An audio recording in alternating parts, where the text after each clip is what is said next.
Bismillah ar-Rahman ar-Rahim. Très heureuse d'être parmi vous ce soir. Donc, je remercie l'amicale interrégionale de diabétologie endocrinologie des villes de Oujda Fès Meknès et plus exactement Dr Ben Adada pour sa confiance et de m'avoir confié cette présentation. Je remercie les laboratoires AstraZeneca de nous permettre de discuter à propos de cette thématique fort intéressante qui est celle des inhibiteurs du SGLT2. Alors, donc, je m'adresse à un public de spécialistes et donc d'experts. Et l'objectif final étant de parfaire les connaissances concernant cette nouvelle classe qui appartient aux nouvelles thérapeutiques de diabétologie moderne. Alors, pour arriver à atteindre cette compétence finale, on se fixe un certain nombre d'objectifs pédagogiques, donc par lesquels on va pouvoir, qu'on devra défiler, qui seront une connaissance approfondie, donc du mode d'action antidiabétique, mais également toutes les fonctions en dehors de, disons, de l'équilibre glycémique et tous les apports que pourrait apporter cette nouvelle classe thérapeutique. Et bien sûr, évidemment, le but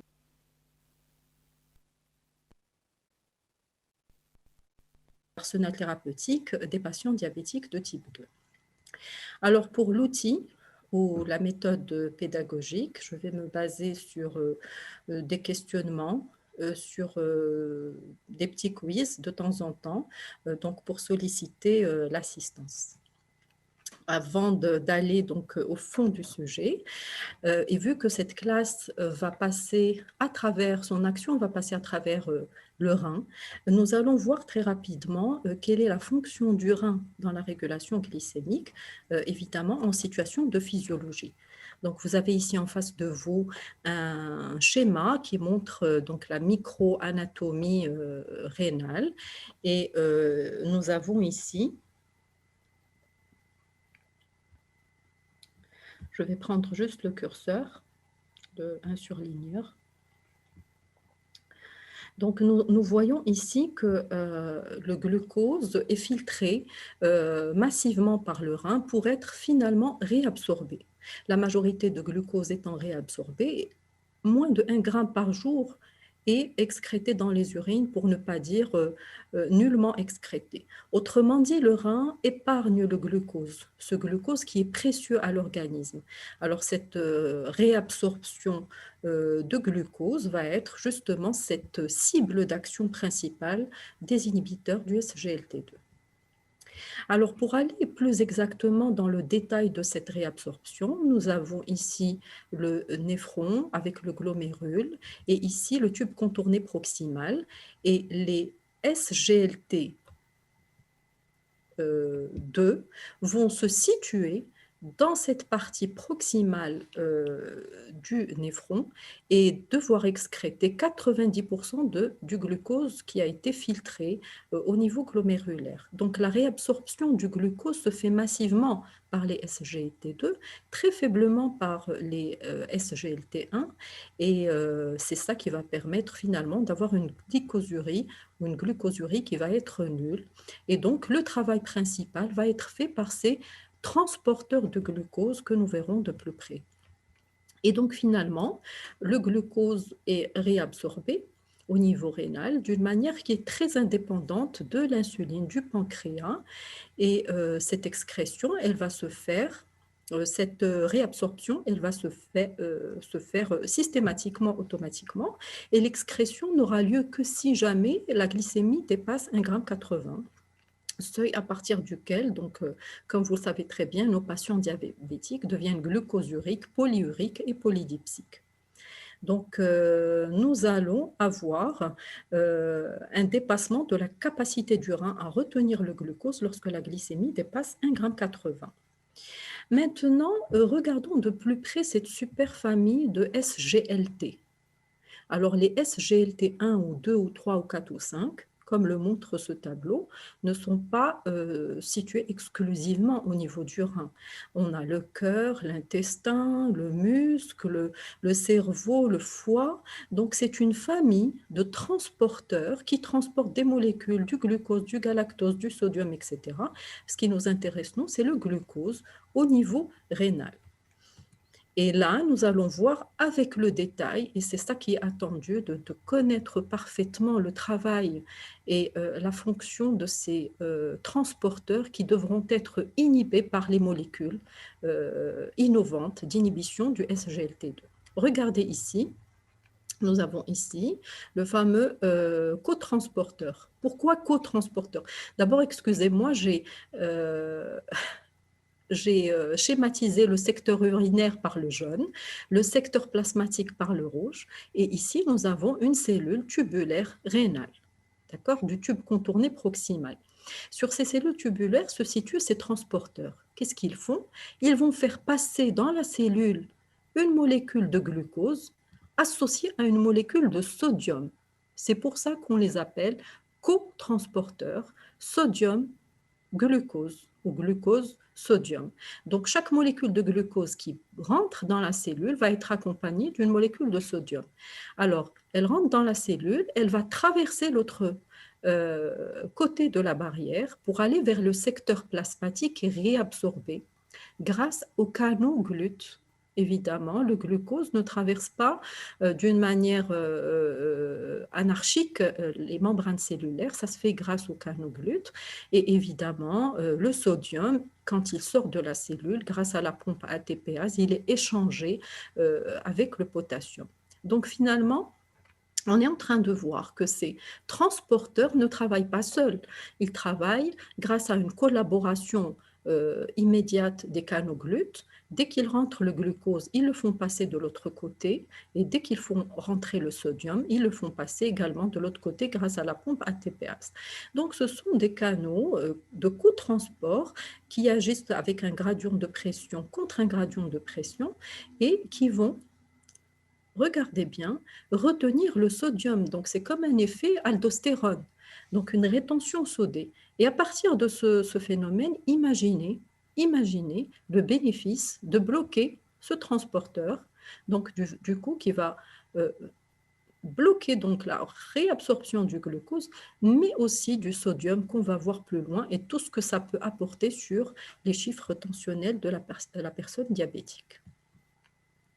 Alors, pour parfaire donc cette connaissance, il faut voir comment ils agissent et cette action anti-diabétique attendue. Et avant cela, il faudrait qu'on soit tous conscients d'une chose très importante, c'est que chez un patient diabétique de type 2, ces SGLT2 sont surexprimés. D'accord? Ils sont surexprimés parce qu'il y a une hyperfiltration glomérulaire qui est due à l'hyperglycémie, justement. Le fait qu'ils soient surexprimés veut dire que le rein réabsorbe plus de glucose. D'accord? Donc, il y a une réabsorption glucosée qui est massive. Et du coup, chez le patient diabétique, au lieu d'avoir une excrétion urinaire à 1,80 g, eh ben, le glucose excrété va le devenir à partir d'un seuil décalé qui est de 2,20 g jusqu'à voire même 2,50 g. Autrement dit, la glucosurie est faible chez les diabétiques.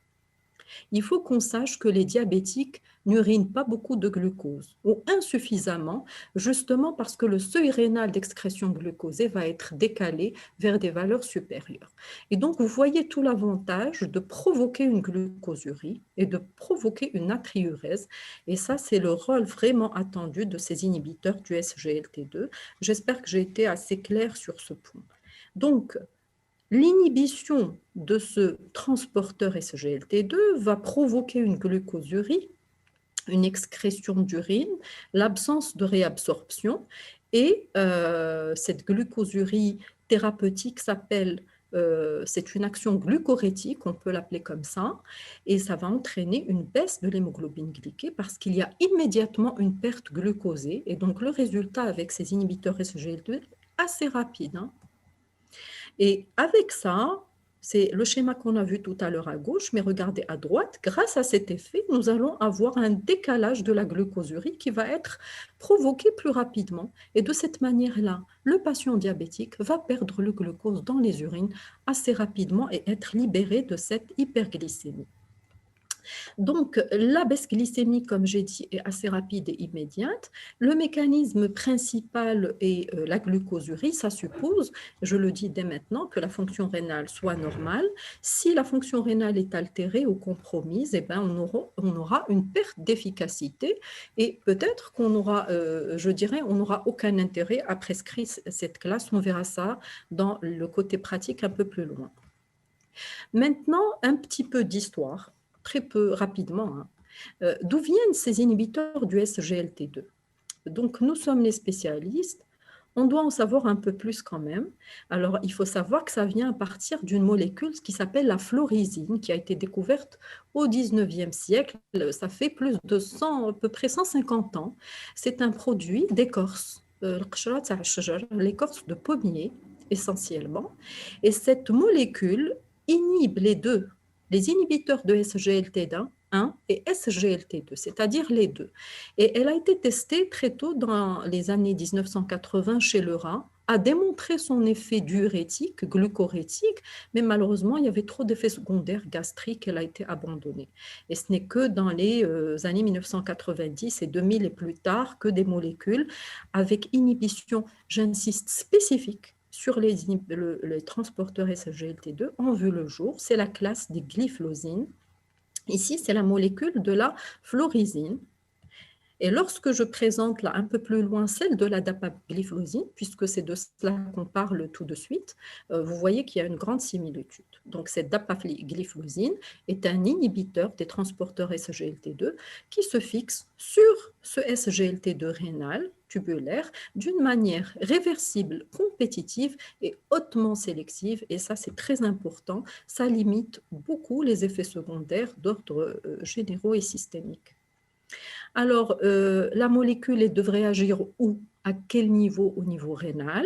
Donc, elle doit traverser le tract digestif, être absorbée. Et justement, elle résiste bien au glucopeptidase, donc jusqu'à son site de transport, jusqu'à son site d'action plutôt rénale, où elle se fixe efficacement sur son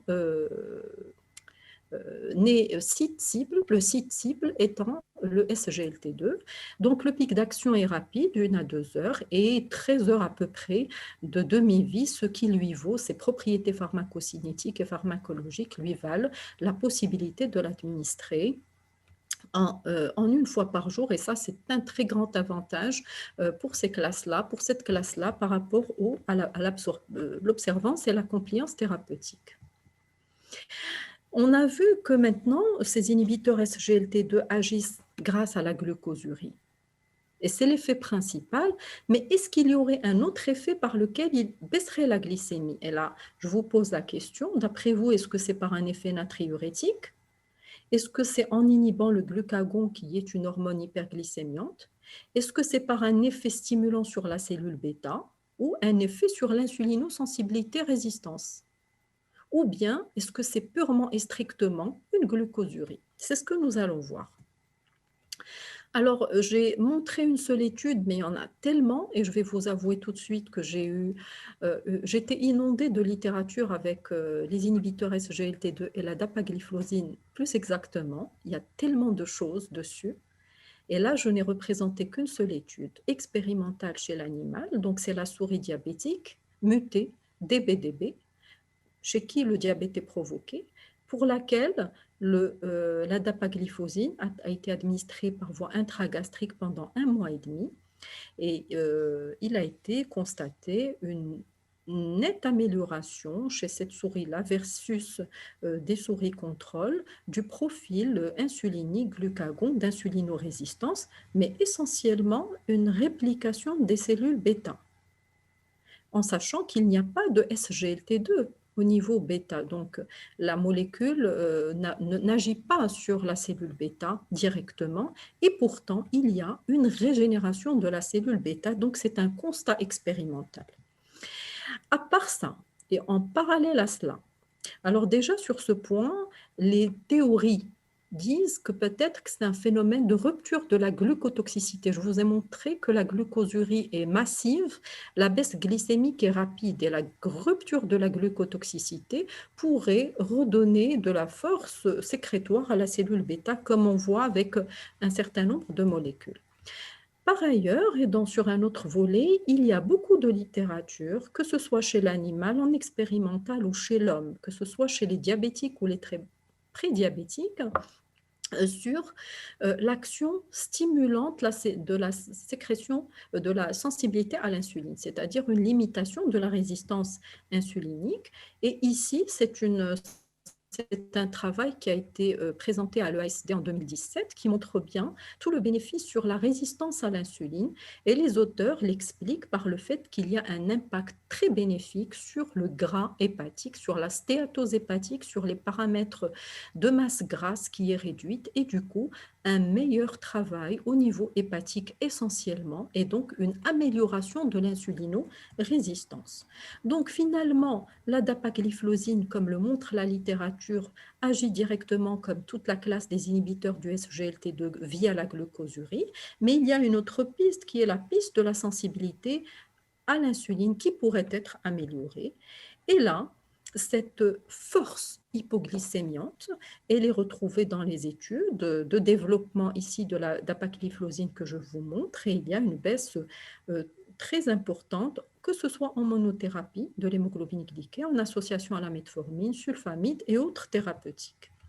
Et surtout, il y a un maintien de la baisse. Regardez la durée, c'est pratiquement sur 4 années versus sulfamide, c'est-à-dire le comparateur solide. Si un produit antidiabétique veut se comparer, c'est bien avec les sulfamides sur la force hypoglycémiante de ces molécules.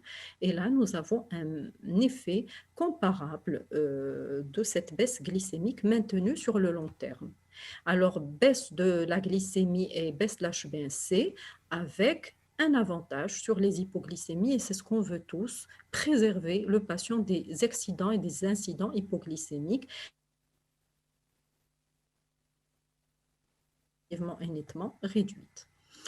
Et finalement, qu'est-ce qu'on peut répondre à cette question? Est-ce que les inhibiteurs du SGLT2 baissent la glycémie par un effet natriurétique? Non. On va plutôt baisser la tension artérielle, c'est ce qu'on va voir. Est-ce qu'il y aura une inhibition du glucagon? Non. Est-ce qu'il y a un effet sur la cellule bêta? Eh bien, on va mettre un point d'interrogation jusqu'à ce qu'on en sache plus grâce aux études de recherche et un effet potentiel sur l'insulinorésistance qui est démontré, prouvé chez l'homme et l'animal. Déjà, sur cette première partie, nous avons vu quel était l'impact glycémique solide de cette molécule. Maintenant, les facteurs de risque vasculaire, parce qu'on ne veut pas juste équilibrer le diabète. Est-ce que les inhibiteurs du SGLT2 améliorent les chiffres tensionnels, agissent sur les paramètres inflammatoires, l'acide urique, qui est un marqueur de l'inflammation? Est-ce qu'ils réduisent le poids, la masse grasse? C'est ce que nous allons voir. Alors, on a vu que chaque molécule de glucose passe avec une molécule de sodium.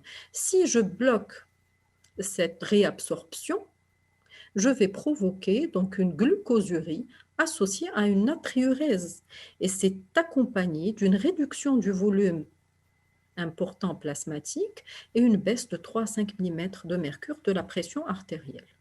Et par ailleurs, il faut imaginer que cette glucosurie fait perdre de l'énergie et donc il y a une perte d'à peu près 4 kilocalories par gramme de glucose excrété ou uriné. Et du coup, nous avons une perte pondérale respectable qui est d'à peu près 3 kilos. Et ici, ce bénéfice pondéral est retrouvé dans cette étude de dapagliflozine associée à la metformine via placebo et de dapagliflozine aussi via la metformine par rapport à la pression artérielle qui est réduite significativement par rapport au placebo. Donc, c'est un bénéfice tensionnel et pondéral qui sont démontrés par les études cliniques et non seulement avec en monothérapie, mais comme on vient de voir là tout de suite, en association avec la metformine, ici pour le bénéfice poids, mais aussi même avec les sulfamides, insuline et autres thérapeutiques. Alors, c'est formidable. Il reste les paramètres lipidiques. Qu'en est-il? Il faut savoir que avec la classe des inhibiteurs du SGLT2, le glucagon s'élève un petit peu. L'insulinémie est un peu basse. Le gradient insuline-glucagon va faire qu'il y aura une voie de cétogénèse qui sera activée et qui va être surtout associée à une lipolyse plus importante et une réduction de la lipogénèse. Et production des acides gras libres, cétogénèse, et toute une voie de réduction du cholestérol. Et là, nous allons tirer un avantage de ce profil métabolique qui va être inversé chez le patient diabétique. Ici, on a ici également un effet très important, lequel? C'est que les inhibiteurs du SGLT2 vont agir qualitativement sur le tissu gras. Regardez ici, c'est le tissu adipeux blanc, white, adipose tissue, et ici, c'est le browning. Il y a un brunissement du tissu adipeux. Ça veut dire quoi? Ça veut dire qu'il y a une transformation de la cellule adipeuse blanche en brune. Et cette cellule adipeuse brune, c'est elle qui va être fortement générer de l'énergie ou la perte énergétique. Elle est plus efficace et c'est un tissu gras qu'on ne trouve pas chez l'homme. Regardez, on le trouve surtout chez les rongeurs et chez les bébés. C'est le tissu qui se trouve dans les petites joues rouges de nos bébés. Mais avec l'âge adulte, il est perdu. Et c'est ce tissu adipeux qui est parfaitement, dans les études récentes, associé à une perte énergétique efficace. Et ça permet de réduire l'obésité, l'inflammation et l'insulinorésistance. Donc, on comprend que les inhibiteurs du SGLT2 ont un effet métabolique intéressant sur le tissu adipeux, quantitatif et qualitatif. Alors maintenant, par rapport à l'acide urique est un facteur de risque, maintenant les cardiologues le savent, etc. L'acide urique est excrété et réabsorbé en physiologie, mais le fait d'utiliser les inhibiteurs du SGLT2, ça va bloquer le transporteur qui le réabsorbe. Et en fin de compte, nous allons avoir une réduction de la réabsorption de l'acide urique grâce au blocage de ces GLUT et URAT1, ceci étant grâce à l'action des inhibiteurs du SGLT2. Donc, c'est une action de proximité. Quand l'inhibiteur du SGLT2 agit sur le SGLT2, ces cotransporteurs, ces transporteurs GLUT, 9 et URAT1 de l'acide urique sont bloqués et du coup, il n'est plus réabsorbé, il est excrété dans les urines. Et ça s'accompagne, cette hypouricémie, de réduction de l'inflammation et des facteurs inflammatoires, et c'est ce qu'on veut vraiment. Et donc là, on peut voir finalement que les inhibiteurs du SGLT2, à côté des effets glucosuriques et bénéfiques, vont avoir des effets métaboliques sur l'uricosurie, la pression artérielle qui va baisser, la réduction du volume plasmatique. On a un gain considérable qui laisse présager un effet bénéfique cardiovasculaire. Et finalement, si on veut dire sur quoi ils agissent, eh bien, ils agissent sur tout ça et même plus que cela. L'effet myocardique protecteur, vous savez que les diabétiques, pour le tiers, ont une maladie vasculaire. Nous allons voir que ça va passer à travers une consommation du myocarde qui va être différente. Regardez ici, la cellule myocardique, quand le patient utilise l'inhibiteur du SGLT2, va favoriser les corps cétoniques qu'on a vu tout à l'heure. On a vu qu'il y a une inversion métabolique et il y a une mise à la disposition de l'organisme de cette bêta-hydroxybutyrate qui va devenir le meilleur fuel ou le meilleur carburant que va préférer la cellule myocardique, et ce carburant va être bénéfique et associé à une moindre consommation d'oxygène cardiaque. Et voyez ici le cœur de quelqu'un qui n'utilise pas les inhibiteurs du SGLT2 versus utilisation. Donc, il y a une diminution de l'oxydation du gras avec une augmentation de l'oxydation du glucose et l'utilisation de ce corps cétonique, une efficience dans le travail cardiaque et dans la contractilité myocardique, ce qui laisse penser que l'effet sur le myocarde est intéressant, mais on a vu que c'est par rapport à la consommation de ces corps cétoniques qui sont rendus disponibles grâce à l'inhibition du SGLT2 et grâce au fait qu'il y a une lipolyse des acides gras qui vont finalement donner des corps cétoniques à ce myocarde pour qu'il soit utilisé comme carburant. Donc, ça redit la même chose. Et là, nous voyons que Même une fois que l'hypertrophie myocardique est présente, nous allons avoir une réduction de l'épaisseur, une amélioration de la fonction, une consommation énergétique différente qui ne peut être que bénéfique sur un cœur de diabétique sain comme sur un cœur de diabétique atteint d'ischémie myocardique. C'est ce que démontrent les études. Même après infarctus du myocarde, nous allons rester dans ce bénéfice myocardique. Et donc, nous avons un bénéfice global. Il est volémique, il est d'ordre énergétique avec une action directe. Et donc, malheureusement, nous n'avons pas le temps de présenter tout cela avec le détail, mais sachez qu'il y a une hyperglucagonémie, une réduction de la consommation, il y a une présence de corps cétonique favorisée par les inhibiteurs SGLT2, ça réduit la fibrose cardiaque, ça réduit tous les paramètres inflammatoires et donc il y a le cœur du diabétique s'en porte mieux. Et bien sûr, on ne peut pas parler de l'atteinte cardiaque sans parler d'insuffisance cardiaque qui est fréquente, 15% chez la population des diabétiques de type 2. On ne la connaît pas bien. Les endocrinos la connaissent mal. L'insuffisance cardiaque chez le diabétique est plutôt une insuffisance cardiaque à fraction d'éjection préservée. Et c'est sur cette insuffisance cardiaque qu'on pourra agir avec ces inhibiteurs du SGLT2.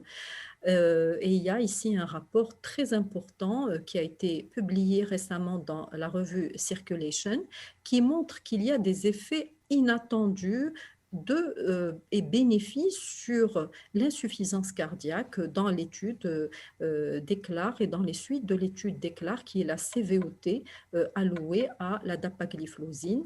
Et donc, il y a un gain considérable sur les paramètres de fraction d'éjection lorsque les patients diabétiques utilisent la dapagliflozine, qu'elle soit à fraction d'éjection préservée ou réduite.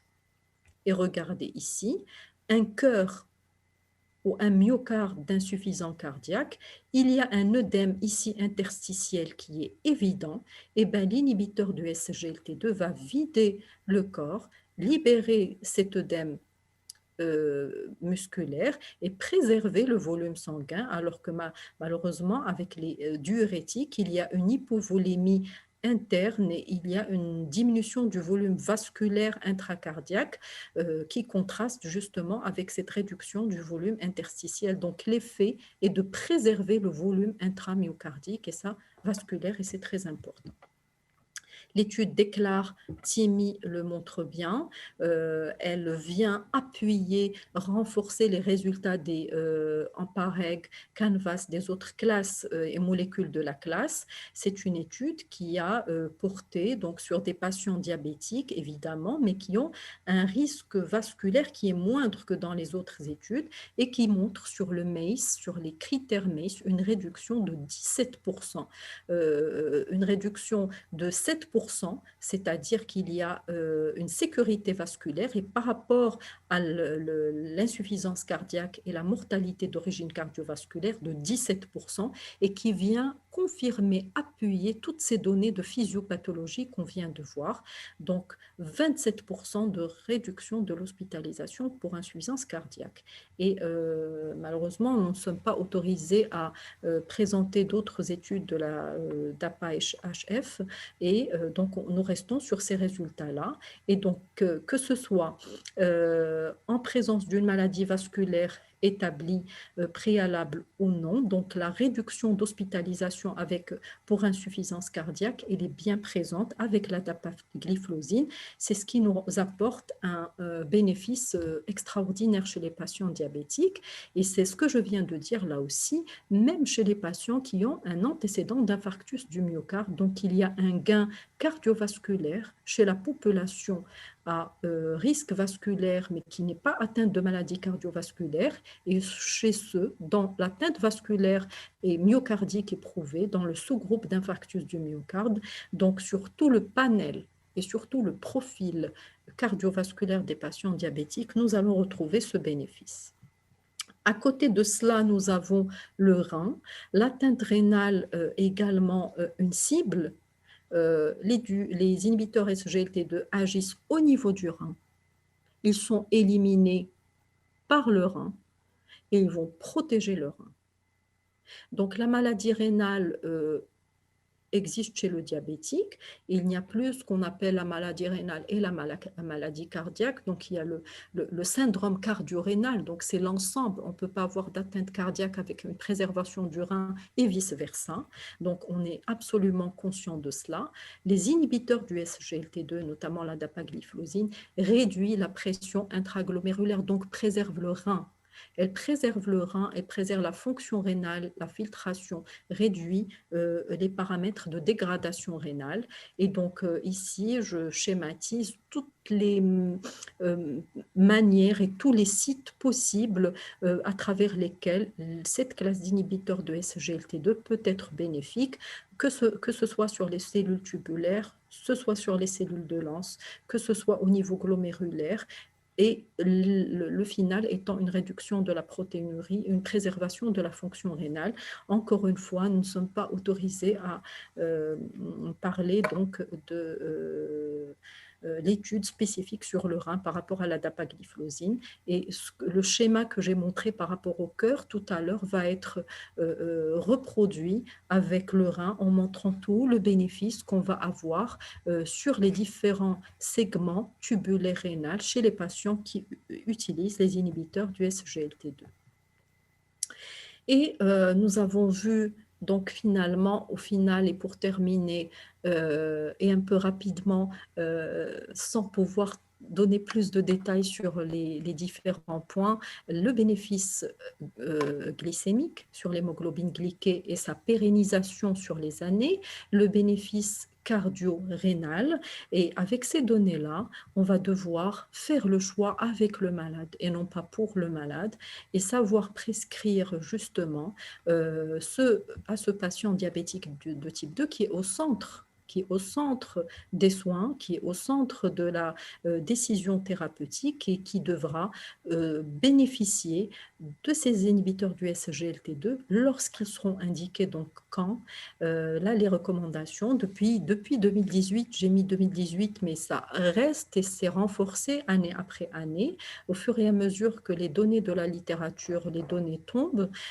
donc aussi bien chez le patient diabétique avec maladie rénale que cardiaque, avec un grand privilège et un privilège de choix, une préférence à cette classe pour les diabétiques qui ont une insuffisance cardiaque ou maladie rénale prédominante. Pourquoi? Ben, on vient de le voir, parce que ça préserve le cœur, ça réduit l'hospitalisation et la mortalité pour insuffisance cardiaque.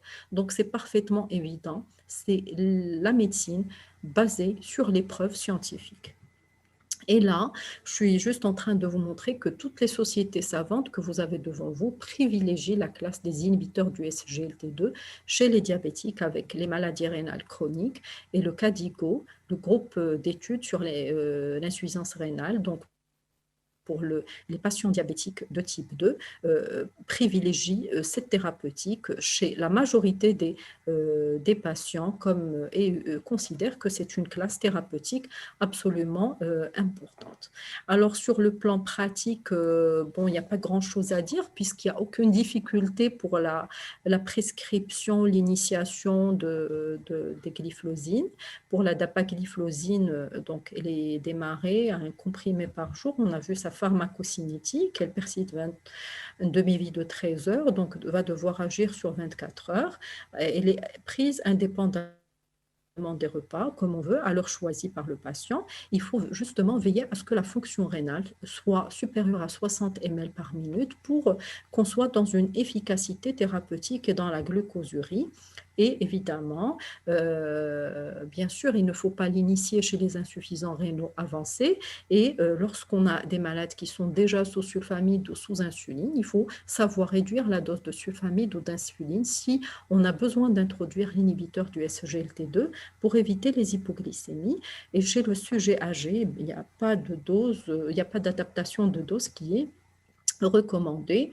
Oui, là, ça reprend le CADIGO avec la place de la metformine plus les inhibiteurs du SGLT2, justement, qui sont préférés chez les patients présentant une maladie rénale chronique sans précision du stage. C'est-à-dire que le bénéfice rénal est précoce et tardif. Il va des différents stages d'atteinte rénale jusqu'à la fin. Voilà, donc je pense que j'ai un petit peu dépassé le temps et je conclus en disant que nous sommes sur une classe qui représente le futur de la diabétologie et l'espoir des patients. Lorsque nous pouvons la prescrire chez les patients, on peut donc la prescrire en ayant cette sécurité, cette efficacité attendue, le faible risque hypoglycémique.